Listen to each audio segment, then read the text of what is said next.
This is my video of my converted 2022 GMC Yukon XL, a little bit east of Newcastle, Wyoming. I thought this was a beautiful spot. It took me 3 months to do the interior, and I will be honest, I built a lot of this stuff 2 and 3 times. I built it all out of plywood. I banded everything to make it look like real wood.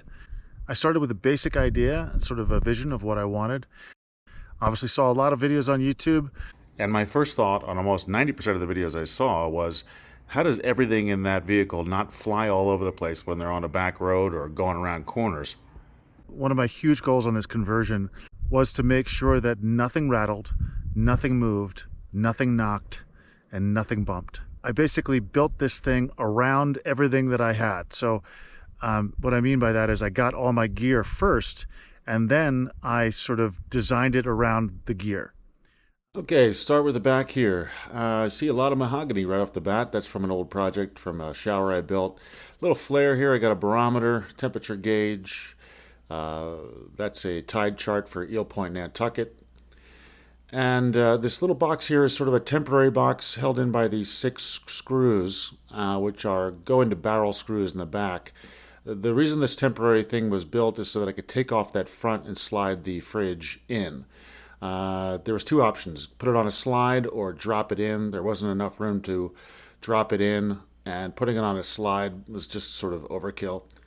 This 45-liter Dometic holds a ton of stuff. I went through a couple versions, couple brands, but I decided on the Dometic because it was super efficient, and it only draws about 25 watts per hour to keep it at 34, 35 degrees.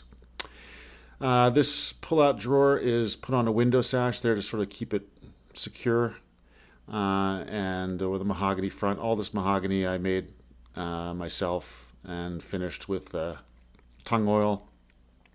These sliders are 200-pound sliders, which I originally didn't have, which means I had to rebuild it again once I put the sliders on.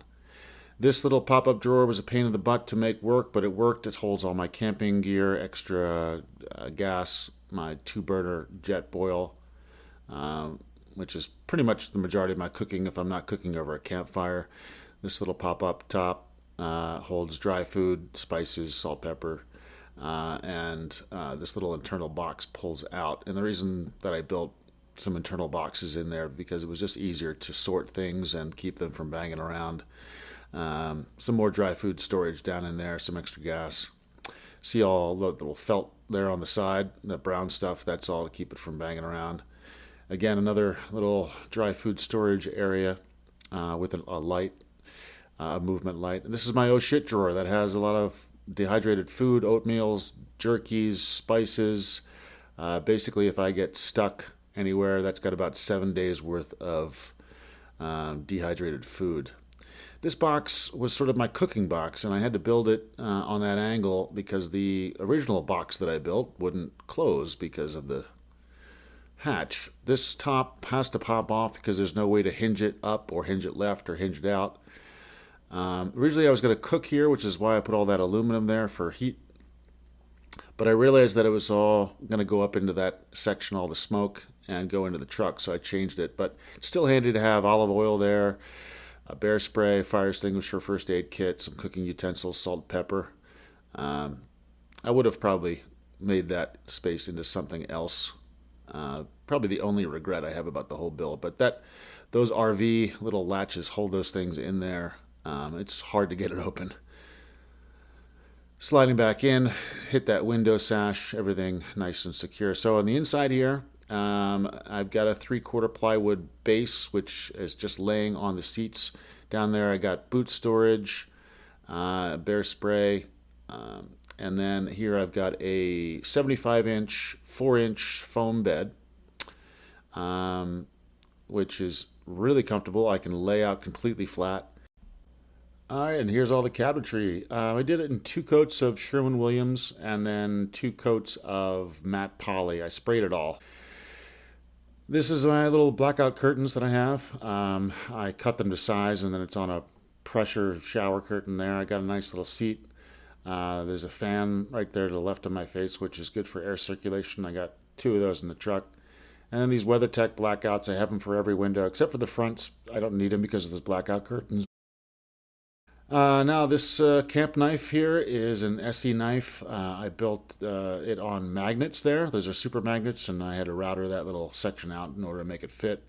This is just a drawer for headlamps. You can see all that brown felt. I put that on every drawer. This is for passports, cash. Again, a lot of that brown felt there. My bookcase is used on this little sweet power cord, which goes up and down. I can take out books.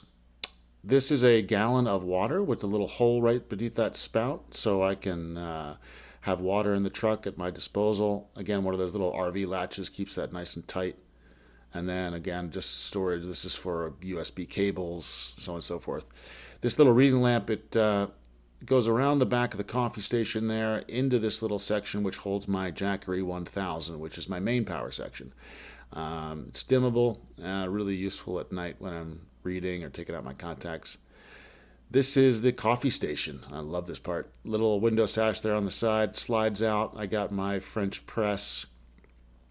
I have fuel for the jet boil. I got a coffee cup. I have coffee grounds. I did bring a coffee grinder with me and my jet boil. So I got water and that, and I can make coffee in the morning. Here is a little cubby hole that lifts up. In there inside is my shotgun ammunition. Figured I'd build a lockable thing for that. It's also the place where I stuff all the clothes that I'm wearing at night. It's basically my bedroom floor. So at night I take off my clothes, put them in there. In the morning I have them right there handy. Now the power station for the fridge, that power station leads down to an outlet, which is, I have one outlet which leads across to the 12 volt in the truck, which works when the truck is running. And then this one leads up to the Jackery. So when I'm not running the truck, I plug the fridge into that outlet, and then that is powered by the Jackery. I plug it out of that outlet and into the other outlet, which you see it right now when I'm running, and that powers the fridge. Got some LED lights going on there, pretty sweet. This is the vent for the heat. There's only one vent in the back of the truck for heat, so it comes out there. I had to build that little tunnel. These holes were built so that I could reach in there with my hand in order to secure this carcass to the 3/4 plywood below, which you can't see. There's about 12 or 14 screws in there. Now, here's what I'm talking about getting the gear first. I bought these plastic little holders in order to hold all my clothes, and 4 of them fit in there perfectly with the clothes. And then this was a little tricky, this one, because I had to build that little triangular section because this drawer would not open once I installed it and put it in the fridge. So I had to take that all apart and cut that door again. That's all my biking gear. And up here, well, we got espresso pods, we got a pee bottle, we got the espresso machine, we got binoculars, headphones, hats, some more WeatherTech, a couple of atlases. It's a handgun that I've now gotten rid of in that black box up there. And then I use these little holes to screw in, and with this power cord, which is, again, stretchy, so I can stretch it down, get everything in those out of there. This table was sort of a happy accident. It's made out, again, of mahogany and 3/4 plywood. I glued it all together. It's sort of a double Murphy table. At the moment, it's acting as a table. And I built these triangular things, and you move them to the left and you move this one to the right, it sort of becomes a Murphy seat. You just push down the top of it. It's on hinges. Throw a pillow on there. And I got another seat with a window view. It's pretty sweet right there. Now, my knives are on 2 sets of kitchen magnets. Probably not the safest place to have them in case of an accident, but handy to have there. On the other side, of the passenger side, we've just got more storage. That is the top of the coffee station. Again, it's a modular piece, so it had to go in last, and it's on barrel nuts into the box below, which I'm opening now. There's a 7-gallon water.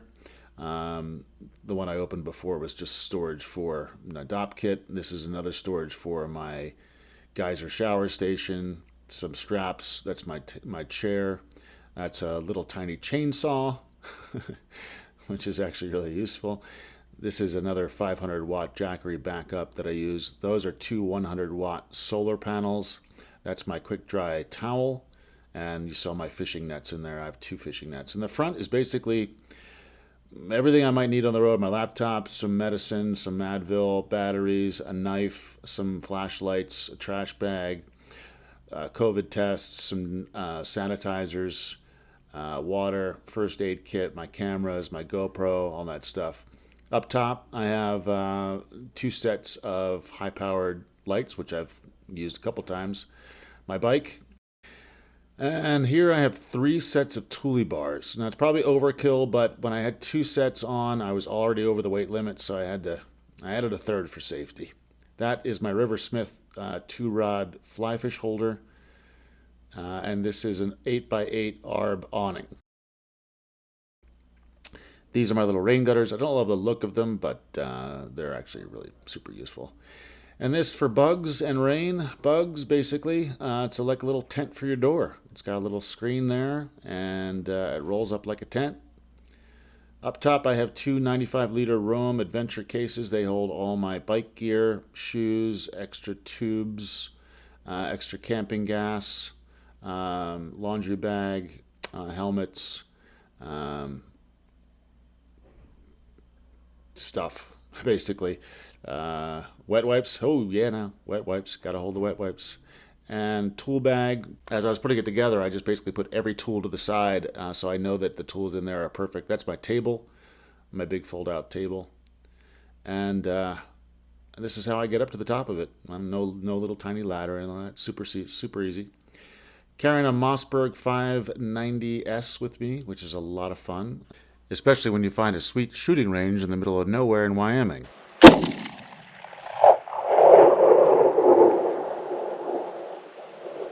Got another Roam case, which holds all my fly fishing gear, a camp axe, some warm jackets, some gloves, stuff like that. These 2 100-watt panels work pretty well. They give me about 130 watts an hour to recharge my jackeries, and there it is. And that's my 2022 GMC Yukon XL.